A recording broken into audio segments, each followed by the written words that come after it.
Hello and what is up everyone, it is Hachi from the Art of Dota and I'm back with a special video for all you guys. This is going to be an analysis on Offlane Alchemist. Yes, I said that, Offlane Alchemist in 7.11. Alchemist has been getting some secret buffs throughout all the previous patches. If you look at all his changes, none of them are nerfs. He's received some significant buffs specifically to Unstable Concoction. But now with the Bounty Rune change, you guys might not know this, but he actually gets the bonus gold from Grievel's Greed for every single Bounty Rune that's picked up at the start of the game, regardless if he's the one to pick it up or not, right? Because now the gold, it gets shared with your entire team if you pick up a bounty. Alchemist will receive that bonus gold from Grievel's Greed, which is a 2.5 times multiplier. So that means for every bounty rune, his average ally would get 40 gold. He'll receive, 120 gold per bounty. So if you end up somehow picking up 4 bounties, that's quite a lot of gold. And notice what he's going to do here is he snuck down into the bottom lane, drop this board down to block the small camp, I believe. And so normally what happens is when a player sees like the fight happening top like that, they'll go and pick up the enemy bounty rune, which this Terrorblade didn't actually do. But regardless, he's going to be able to pull the creep wave, and I think his bounty rune should be there. Skywrath Mage is coming in, but I believe... Oh, never mind. The bounty rune is already taken, but it's fine. So what he does here is pretty common. This started a couple patches ago. Is just that standard off-lane creep wave pull. Because there was some fighting going on top, the supports weren't down here. He was able to sneak in, not only plop down the ward, but also managed to steal the creep wave. And this should secure him level 2 as long as Skywrath doesn't deny anything. Now, a little bit more background on this game. There's actually some notable players. I believe the Techies player is RobotVice, PBD's brother, the one who taught Aoi Techies at TI5, and BSJ is going to be on the Terrorblade. And I believe there's some other NA players here. Yeah, we got WWD. You may or may not know him. He's a notable NA player that used to play on some top teams. I don't know if you can say that, but top NA teams, regional qualifier teams. So he did get his level 2 there. He started with no regen, so he's just going to walk back to base. So the main thing about this Alchemist playstyle I've noticed, and if you want to know more about this Alchemist player, is he's been spamming Alch recently, and I think he went from like 6k, now he's like 6.5 or something like that, just from playing offlane Alchemist, is that he pretty much jungles. If you look at the Dota buff of this game, it literally says that he is roaming, because he literally only went bottom lane to get that level 2, and now he's just gonna jungle. He actually rotates into the safe lane and starts farming the small camp. Of course, as an Alchemist, he gets more value of a small camp than like any other hero in the game. Now, what he does really depends on what his lane matchup is. So I've played numerous games with this guy as a support, and what usually happens is if he has a support, he'll have them like stack for him, or maybe lane with him for a little bit. But because Terrorblade and Skywrath Mage is such a hard lane to contest at all, and as an Alchemist, you don't really care about experience, right? You actually want to be able to hit creeps, and maybe he might be able to get experience bottom lane. He won't actually be able to get gold. So as you see, he's actually going to rotate into the jungle. Now you're notice he's level 2, right?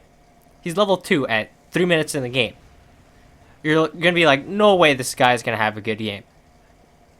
I'll have you guess right now what his GPM at the end of the game is. Right now. What is it? 600? Offlane Alchemist, 600 GPM? No, he has 1,200 GPM by the end of this game. 1,200 GPM by the end of this game, starting as an offlane / jungling Alchemist. Now, there's many reasons for that. I think with the actual camp setup in this new patch, it's actually really good for Alchemists to jungle. Notice he's able to go through like a bunch of these small camps. He can clear it very easily, and he's going to get a lot of gold out of it. Not much experience, but he gets a lot of gold out of it. Like, he's actually gaining gold quite quickly. I mean, I'll just show the net worths right now. So he's actually almost equal in net worth with the mid hero. So these small camps, They don't provide much experience, but because he's an alchemist and there's a bunch of creeps, he's getting a lot of gold from it. And in addition, the bounty runes give him a ton of gold. Notice he's pinging RobotVice there. He's like, give me that bounty, because he gets a lot of gold. It's not that much at the start, but it starts to ramp up real fast to the point where he's getting 200, 300 gold per bounty rune. I've even seen him like pick up 2 bounty runes on one side of the map, TP to the other side, and just pick up the other 2 as well, and just get 4 bounty runes. And that's a ton of gold to Alchemist, and I've seen this guy get Radiance as early as like 11 minutes, Brown Boots Radiance. And he's just getting creeps, pot shots here and there. It's literally like poverty Alchemist at this point. He's getting any creeps he can, and because he's the offlaner, right, he's able to be, I would say, not unnoticed, but they're like, it's an offlane Alchemist, and he's not even on the offlane, so it's like, how much farm can he actually get? But if he's stacking like this and he's getting lucky with these mud golem spawns, these easy camps to kill, he's actually getting a ton of gold. Check his net worth. He's right up there. He's actually the top net worth on his team right now. He's more farmed than his safe laner. He's more farmed than his mid hero. Again, he's not getting much experience, but as an alchemist, that's not really the important thing, right? Experience can come later. It's that gold. It's that Radiance timing. And now he's going to rotate in mid, contribute to some kills, hilariously, with no stun. And now he found himself another lane. Get some pot shots and just get some couple of creeps here and there while his core is dead. And this guy, I always refer to him as Elmo, as that's like his official name or whatever, but right now he's just using these Chinese characters. I don't know what it means, but he's top net worth in his game now. This is an ideal scenario. This is a scenario where the supports leave him alone. Again, I've played multiple games with this guy, and I've went through the replays, and in most games, the supports will mess with him. They're like, offlane Alchemist, no way, we can't let this guy jungle. And they'll just chase him around the map. Now, he made the adjustment in this game to rotate top, which is really smart, because he had the protection from the techies, first of all, and of course the other support being there as well. What he previously did was he would just farm here, where he is now, and the supports would just run in, mess with him, and he would have very, very slow timings. Now he realized, okay, I'm going to get level 2 bottom. That's all I need. I have my Grievous Greed. I have my gold. And then I'll just go jungle with Acid Spray. And I'll jungle in our jungle, because the supports aren't using that. And it's a lot safer than the bottom lane. Usually the supports, they're going to sit bottom for a little bit after they see Alchemist missing. You know, maybe go for a pull or 2. Maybe they'll look for him next to his shrine, bottom lane. Which, what used to happen was he would just get chased. And he actually, I wouldn't say it slowed down his farm too much, but he would definitely feed. He would die a lot, and sometimes it would just result in his core farming. Most of the time, it just results in his core farming. So I think I got 2 notable games with him where he just fed in the off lane. One game, he actually didn't even go for Radiance because he was feeding so hard. He just straight up rushed an Aghanim's and gave it to my mid Queen of Pain. I think that was a one-off thing. He was just testing it. We did end up winning that game, by the way, because I had a mid Queen of Pain and I had a safe lane Terrorblade, and they both received free farm because all the supports did in the early game was chase down Alchemist and kill him like 5 times or something like that. And he resulted in just farming the Aghanim's for Queen, which allowed her to snowball even more, and then he went back for Radiance and then Blink Dagger. So if you're wondering what his item build is, he goes straight for Radiance into Blink. And usually with that, he can solo kill a support because Unstable Concoction is actually a quite powerful spell. In addition, he has a negative 8-second Unstable Concoction cooldown, I believe he goes for, which allows him to just spam stun in fights. And it actually is quite scary, because once Alchemist gets farmed and he has this much lockdown, you just can't run away from him. He's just going to run you down, and you're just going to get stunned, and you're not running away. And that's why he does go for Blink Dagger, because again, he's playing offlane, right? He needs to contribute to fights at some point. Now, usually when that happens is around 15 minutes. So again, this is very slow. So it still can't be punished, but for the most part, he's getting away with it because of how fast he's actually farming. So notice he's really hasn't done anything in this game other than farm. He showed up to lanes where like it's safe. He started farming all the way in his jungle. Eventually, the bottom lane, the supports started going top, so he went bottom, started farming there a little bit. Now he's just farming the bottom lane because the tier 1 tower was already taken by the Terrorblade. And compare the net worths, he's at the top net worth in the game. And now this is where the space creation happens. So normally you have your usual offlaner, right? Your usual offlaner, which is, let's say, Sand King or maybe an Omni Knight. Like, they'll get stuff out of the offlane and they'll start making stuff happen on the map, whether it's pushing towers, sitting behind a core to counter initiate, etc. But how this Alchemist is going to create space for the rest of his team is just being super farmed.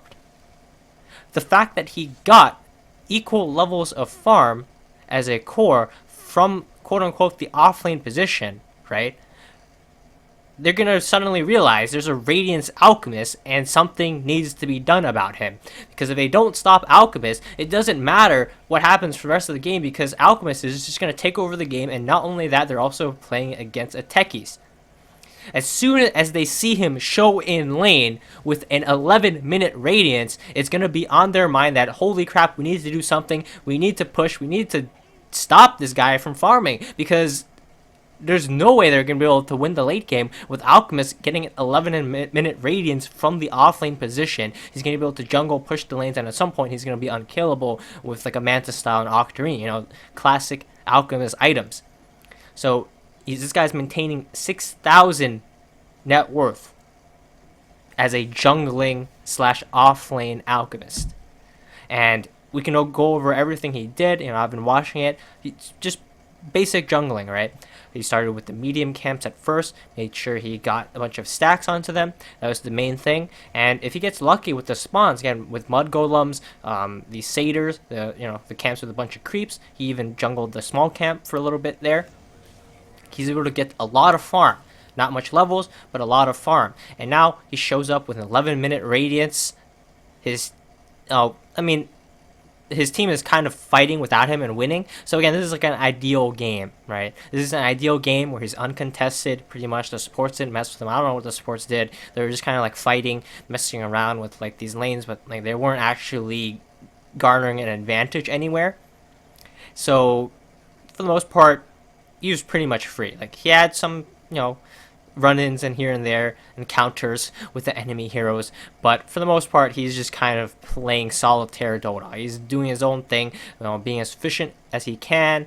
Notice that the first thing that he bought was a Stout Shield, because Stout Shield was actually buffed a couple patches ago, so it's actually, really good at allowing you to tank, especially the smaller creeps. So notice he was able to farm the small camp, the medium camps, while taking minimal damage. There's no way he could actually farm a big camp, though, as Alchemist is a pretty low armor hero. But again, Alchemist is going to get more gold out of these smaller camps than other heroes. So he's able to get this much gold. Now, stop it right here at the video. Is Alchemist offlane potentially broken? Because no one sees it coming. No one sees it coming. Notice he always plays around the boundary runes, because the boundary runes actually gave him so much gold. Like, the reason why he's able to get this much farm is because he's picked up boundary runes. We can go over and see every single boundary rune he picked up, but I wish there was some type of stat for that, where you can track how many boundary runes he's actually picked up, but I would say it's about like 10 at this point. And now you're going to notice he makes his rotation over. This is actually quite common. I watched him, and he would farm camp. Once it gets cleared, he would go to the other side of the map, TP to the other shrine, and farm those camps, and also pick up the boundary runes if they're still there.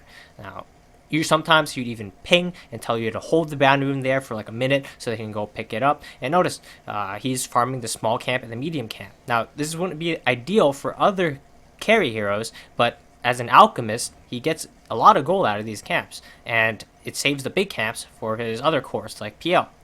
So he's farming the scraps. So it's what I was saying before. It was like poverty mode.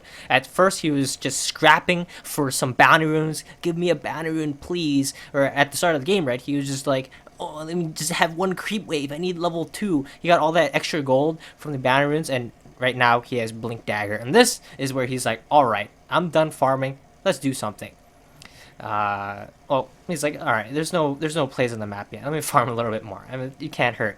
He also is kind of close to level 12, but once he sees an opportunity in the map, now he can just go for a solo kill. Like if a support is just farming the lane by themselves, maybe potentially even a core. Like right now, if you look at BSJ's next level build here with the Battle Fury on Terror Blade, the Alchemist can very easily solo kill him.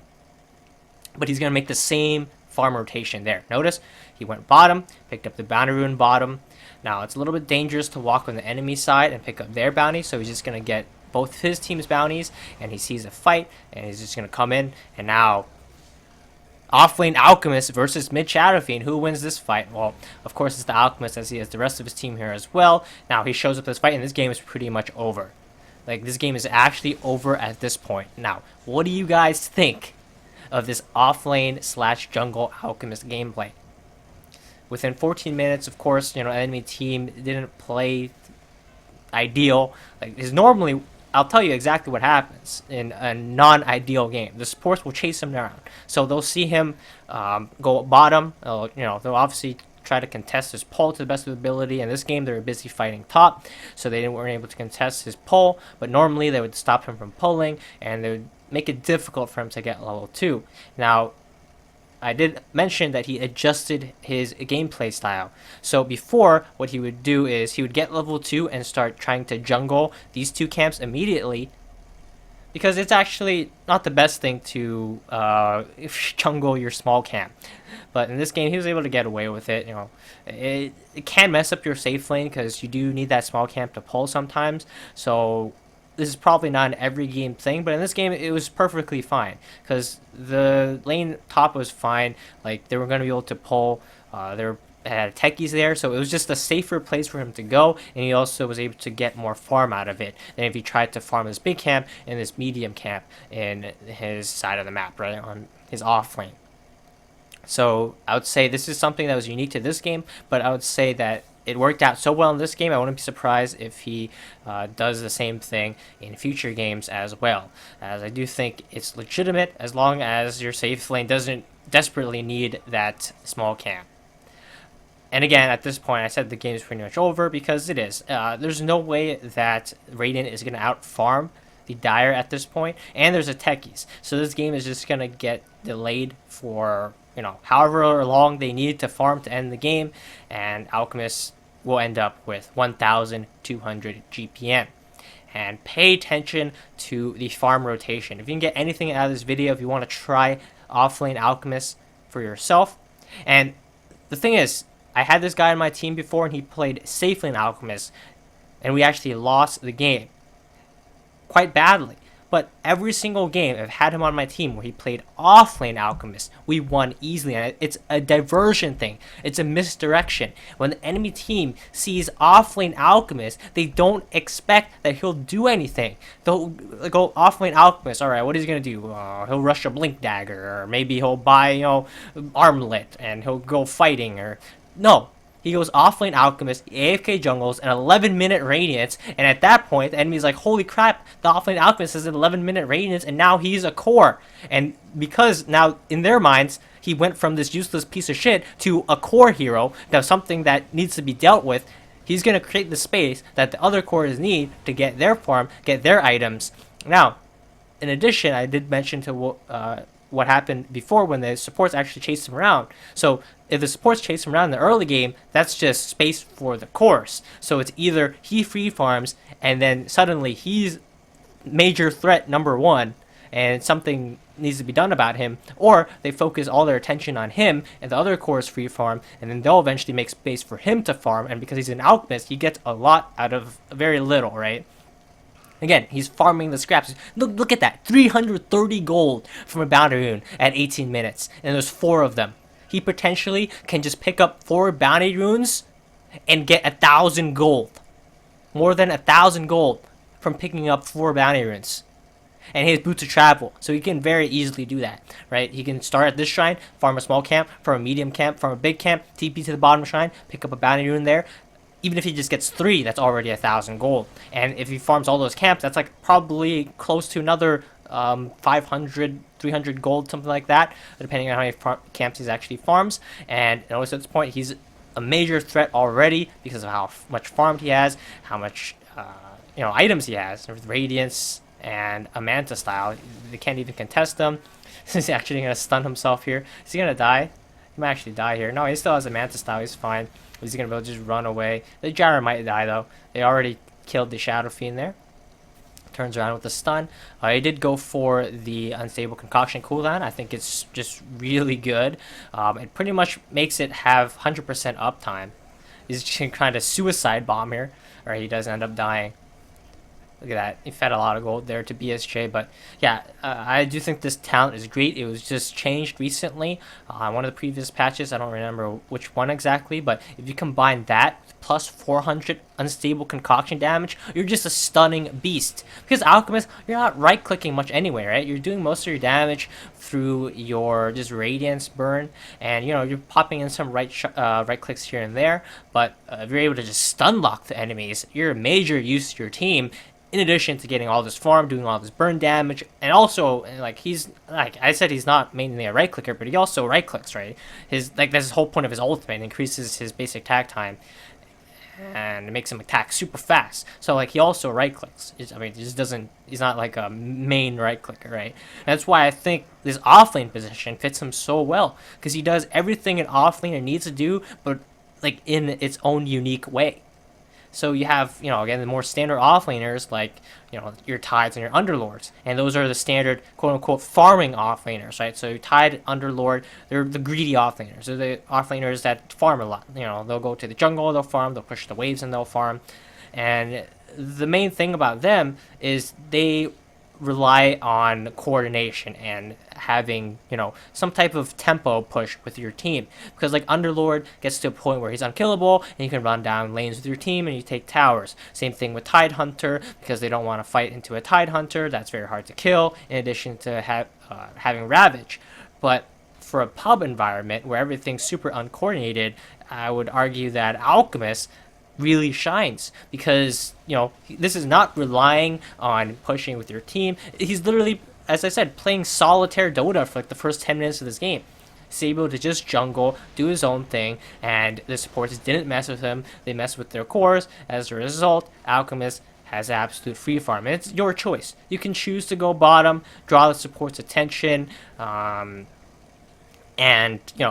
all that. You can sacrifice yourself, and I've seen this guy do this. So I've played, and again, multiple games with him, and in one game I remember he was offlane Alchemist. Their supports were just constantly bullying him, but my safe laner was Waga playing PA, and Waga had absolute free farm, got a very fast battlefield timing, and Waga was able to and that was a hard game. We had a Magnus, and the enemy was just pushing us down because our offlaner was just feeding, and he wasn't doing anything, right? He was just trying to farm, but Waga was able to get enough farm. They were able to come back in the game, and he still ended up getting farm. And you can see his play style is adjusting. Now he realizes that it might not be the best thing for him to just completely sacrifice himself right at the start. It might not be the best thing to just TP out of the offlane immediately, because that can lose your lanes pretty hard. But the good thing for the Dire in this game is they have some pretty good lane protection heroes with the Techies as well as Disruptor.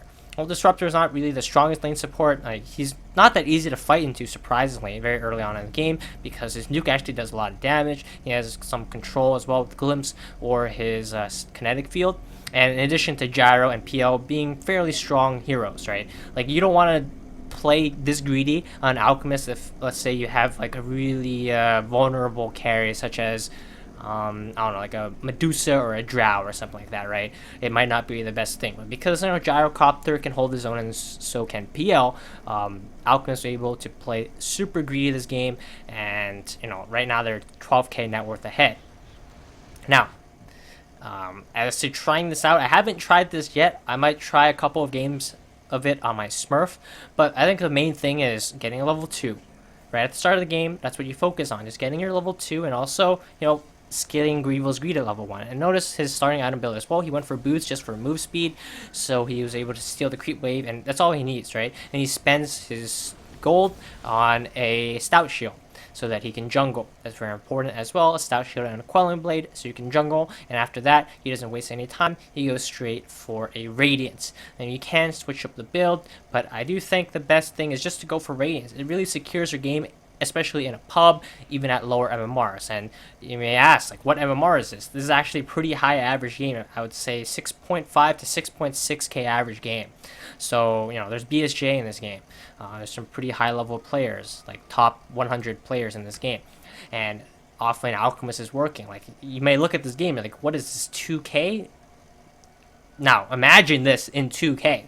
So, I actually think, even though Alchemist has one of the lowest win rates in the game right now, regardless of his buffs, you know, his recent buffs, changes, or whatever, if you play him from an offlane or jungle position, I might actually argue that he is pretty good. Like, maybe not in a pro game or a pro setting where everyone's coordinated, but in a pub, do this in 2k, 3k. If you know what you're doing, you know your farm pattern, and again, it's not even that difficult. It's literally just farming the medium, small camps, and then maybe you can TP to the other side once you have enough farm to do so. Otherwise, you just stack it and farm it up. You get as much gold as you can. You know, find any opportunity in the lane where you're able to get, you know, a couple of last hits here and there. If your core ended up feeding, pick up the ban runes, and that's the main thing. That's the important thing, and this is what makes this so good. Which 4 bounty runes down, with the bounty rune change, the gold ramp up is a lot more than it was in the past because they removed the experience, right? So now Alchemist gets a lot of gold. Notice there at 18 minutes he was getting 330 gold from single bounty rune. That increases your GPM so incredibly that you can easily get 1k GPM easily. And why do you have to do it from the offlane? It's because it's misdirection. If it's safe lane Alchemist, they're going to mess with you, and they're going to think of you as like the main carry, right? So their priority is on you. If you're an offlane, they're not going to be worried about you until you have a Radiance. But usually once you already have an 11-minute Radiance, it's too late. So this is going to be it for this video. This was my analysis on Offlane Alchemist as played by Elmo.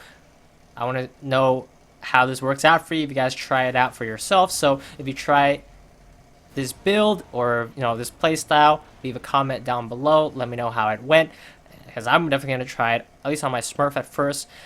So get used to, I mean, Alchemist is not really a heavy mechanical skill hero, right? The main thing is you got to make sure you just don't stun yourself. But the farm pattern is what you got to get used to. So that's going to be it. I'll see you guys later. Hope you guys enjoyed this video, and make sure you subscribe and leave a like down below. Peace out, everyone. It is Hachi signing out.